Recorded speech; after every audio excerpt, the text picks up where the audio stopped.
Welcome to SamZone। নতুন একটা tech news, নতুন অনেক নিউজ রয়েছে আজকে।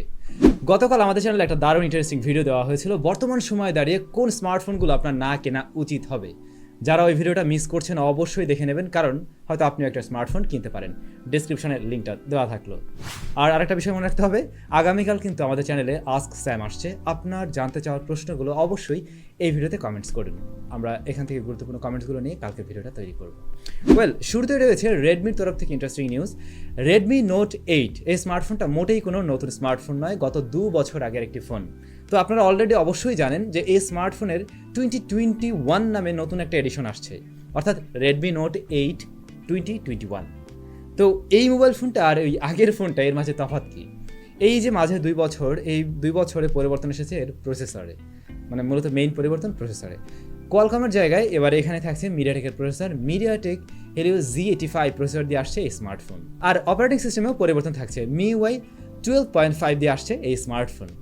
এবারে আপনারাই বলুন, কেন সেম মডেলের সেম ফোনটাতে জাস্ট এখানে প্রসেসরটা পরিবর্তন করা হলো? আর হ্যাঁ, অপারেটিং সিস্টেমে পরিবর্তন থাকবে, এটা তো খুব স্বাভাবিক, যেহেতু এই জেনারেশনের ফোন। তো আমার যা আর কি পার্সোনালি মনে হয় যে ওই ফোনটা ওই সময় কিন্তু মারাত্মক আকারে চলেছিল এবং অনেকেই ব্যবহার করছেন, হয়তো আপনার হাতেও রয়েছে। তো হয়তো কোম্পানির কাছে এই মোবাইল ফোনটার ধরুন বডি ফ্রেম, ডিসপ্লে, ব্যাটারি এই সমস্ত কিছু তৈরি করা রয়েছে, কিন্তু তারা যদি সেম জিনিসটা এখন প্রোডাকশন করে তাহলে কিন্তু আমি কিনবো না। তবে প্রসেসরে যদি একটু ইমপ্রুভমেন্ট নিয়ে আসা হয়, গেমিং ভাইব দেওয়া যায়, তাহলেই কিন্তু আমি কিনতে পারি। এটা পার্সোনালি আমার মনে হয়েছে। আপনার কি মনে হয় কমেন্টস করে অবশ্যই জানান। এছাড়াও রেডমির তরফ থেকে আরও ইন্টারেস্টিং নিউজ, রেডমির কোন একটি স্মার্টফোন আসতে যাচ্ছে খুব শীঘ্রই, যেটা ঠিক না থাকবে 50 মেগাপিক্সেলের মেইন ক্যামেরা শুটার, রেয়ারে 50 মেগাপিক্সেলের ক্যামেরা থাকবে। তো আসলে না, এই যে 48 আর যদি আপনি 64 ধরেন, এই দুইটা ক্যামেরা কিন্তু আহামরি কিছু না, কিন্তু মাঝখানে যখন 50 মেগাপিক্সেলটা শোনা যায়, তখন কিন্তু আমাদের নিজেদেরই মনে হয় যে এইটা মনে হয় ভালো কিছু হবে। তো অনেকে ধারণা করছিল এই স্মার্টফোনটা হয়তো রেডমি নোট 10 সিরিজ থেকে কিছু হবে, তবে না, সেরকম কিছু হচ্ছে না। ডিজিটাল চ্যাট স্টেশনের মতে হ্যাঁ, এরকম একটা ফোন আসবে, কিন্তু রেডমি নোট 10 সিরিজের থেকে নয়। গিগবেঞ্চ সাইডে Samsung Galaxy S21 fan addition listing হয়েছে। ওই স্মার্টফোনটিতে কোয়ালকম স্ন্যাপড্রাগন 888 এই প্রসেসরটি থাকছে এবং আপাতত দেখা যাচ্ছে সেটা 6GB র্যাম ভ্যারিয়েন্টে। 8GB অবশ্যই থাকার পসিবিলিটি আছে, তবে ভালো বিষয় যে কোয়ালকম স্ন্যাপড্রাগন 888 দিয়েই এই ফ্যান এডিশনটা আসতে যাচ্ছে। OnePlus-এর নতুন একটি স্মার্টফোন BIS সার্টিফিকেশনে লিস্টিং হয়েছে, অর্থাৎ ইন্ডিয়ার বাজারে OnePlus-এর নতুন একটি মোবাইল ফোন আসছে, যার মডেল নাম্বার হলো DN2101। Redmi K40 light luxury addition নামে নতুন আরও একটি স্মার্টফোন Xiaomi নিয়ে আসছে। Redmi K40 সিরিজ থেকে আমরা বেশ কিছু স্মার্টফোন অলরেডি দেখেছি, তো তারই আরেকটি ভ্যারিয়েন্ট বা তারই আরেকটি নতুন ছোট ভাই বলা যেতে পারে। এই স্মার্টফোনটিতে মিডিয়াটেক ডাইমেনসিটি 1100 দিয়ে আসছে। এর কিছু ছবি লিকস হয়েছে, যেগুলো দেখতে almost Redmi K40 gaming addition যে স্মার্টফোনটা এসেছে সেটার মতোই লাগছে। তো বলা যায় ওইটারই একটা ছোট ভাই।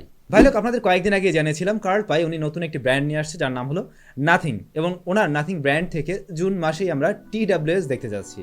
তো নাথিংয়ের প্রথম TWS যা ইন্ডিয়ার বাজারেও আসছে জুন মাসের শেষ দিকটাতে গিয়ে, এবং অলরেডি এটা BIS সাইডে লিস্টিং হয়েছে।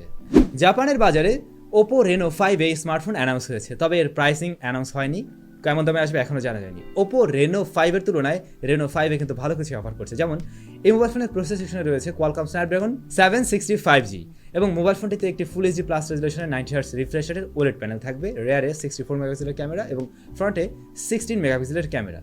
4000 মিলিঅ্যাম্পিয়ারের ব্যাটারি থাকছে, 18 ওয়াটের চার্জিং সিস্টেম থাকবে এর সাথে, এবং এই মোবাইল ফোনটা কিন্তু IP68 সার্টিফাইড। কিছুদিন আগেই Vivo X60 সিরিজ লঞ্চ হয়েছে, আপনারা জানেন, বাংলাদেশের মার্কেটেও এসেছে এবং ইন্ডিয়াতে আরও বাইরের কান্ট্রিগুলোতে লঞ্চ হয়েছে। তো Vivo X70 এই স্মার্টফোনেরও লাইভ ইমেজ বেরিয়েছে, এবং মোবাইল ফোনটার চেহারা কেমন নিশ্চয়ই আপনারা দেখতে পাচ্ছেন। 3টি স্মার্টফোন আমরা দেখতে পাচ্ছি, তবে ক্যামেরা মডিউলটি আমার কাছে তুলনামূলকভাবে ততটা ভালো লাগেনি। আপনাদের কেমন লাগলো অবশ্যই কমেন্টস করতে পারেন।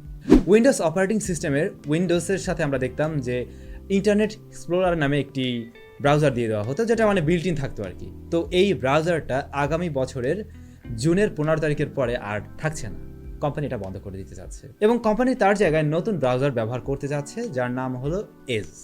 তো ভাই ব্রাদার, এই ছিল আমাদের আজকের টেক নিউজ। গত টেক নিউজ আপনাদের কাছে প্রশ্ন করেছিলাম ইভ্যালি সম্পর্কে, ইভ্যালির ব্যবহার কেমন, ইভ্যালি সম্বন্ধে আপনাদের কি মতামত রয়েছে। তো অনেক কমেন্টস দেখলাম, বেশিরভাগ কমেন্টস ছিল এমন যে ভাই আপনি যদি প্রথম কিছু কিনতে চান তাহলে খুব তাড়াতাড়ি ডেলিভারি পাবেন, বাট সেকেন্ড বার থেকে আপনাকে অন্তত 2 মাস 3 মাস 6 মাস অপেক্ষা করতে হতে পারে। তো যদি এমনটা করি আমি যে একবারে অনেক কিছু কিনে ফেলি, তাহলে কি হতে পারে? এমন কারো কি অভিজ্ঞতা আছে? তাহলে না হয় আমি একবারে অনেক কিছু কিনে ফেললাম। অবশ্যই এটা একটু কমেন্টস করে জানান। ওয়েল, চলে যাচ্ছি লাস্ট ভিডিওর কমেন্ট সেকশনে। শেখ মাহফুজ আলম ভাই লিখেছেন, ভাই আইফোন এক্স কিনতে চাই, এটা কি কিনবো জানাবেন ভাই। ভাইয়া আইফোন এক্স, হ্যাঁ এই সময় দাঁড়িয়েও আপনি কিনতে পারেন, তবে আমার মনে হয় যদি আপনার পরিচিত কারোর কাছ থেকে নেন সেক্ষেত্রে ভালো হবে, কারণ এই ফোনটা এখন পুরাতন হয়ে যাবার কথা, তো ব্যাটারির হেলথের অবস্থা নিশ্চয়ই হয়তো ভালো নাও থাকতে পারে, সো আপনি দেখে শুনে বুঝে দেন আপনি আগাতে পারেন। টেকনিক্যাল রাতুল ভাই, গিভওয়ের রেজাল্ট কবে দিবেন? মূলত উনি রেইনবো গ্যাজেটের গিভওয়েটার কথা বলছেন। তো রেইনবো গ্যাজেট যেদিন গিভওয়েটা অ্যানাউন্স করেছে তার থেকে ঠিক 1 মাস পরের দিন ওনারা এই রেজাল্টটি দিবে। ওনাদের ফেসবুক গ্রুপটিতে আপনারা অবশ্যই জয়েন থাকুন বা তাদের সাথে যোগাযোগ রাখুন, আর আমাদের চ্যানেলেও ওনাদের গিভওয়ের রেজাল্ট আমরা ঘোষণা করে দেব। বোরহান উদ্দিন, এই সময় কোন ফোনগুলো ভ্যালু ফর মানি হবে সেটা নিয়ে একটি ভিডিও তৈরি করুন। ওয়েল, আমি প্রায় সব রকম বাজেট ধরে ভ্যালু ফর মানির যে ডিভাইসগুলো আমার মনে হয়, কী কারণে মনে হয়, সে সমস্ত বিষয় এক্সপ্লেন করে একটি ভিডিও দেওয়ার ট্রাই করবো খুব শীঘ্রই।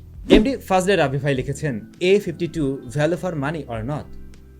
A52 অবশ্যই ভালো ফোন, গুড লুকিং, ভালো ফিচার অফার করছে, কিন্তু আমার কাছে ভ্যালু ফর মানি মনে হয়নি। এই ফোনটার দাম আরও কিছুটা কম থাকা অবশ্যই উচিত ছিল। ওয়েল, সবাই অনেক বেশি ভালো থাকবেন, সুস্থ থাকবেন, আর হ্যাঁ, আগামীকাল আস্ক স্যামে দেখা হচ্ছে। আর সেই সাথে আমি ট্রাই করবো কালকে খুব ইন্টারেস্টিং একটা ভিডিও নিয়ে আসার জন্য। সো ওই ভিডিওতে আপনার সাথে দেখা হয়ে যাচ্ছে। ভালো থাকুন, সুস্থ থাকুন।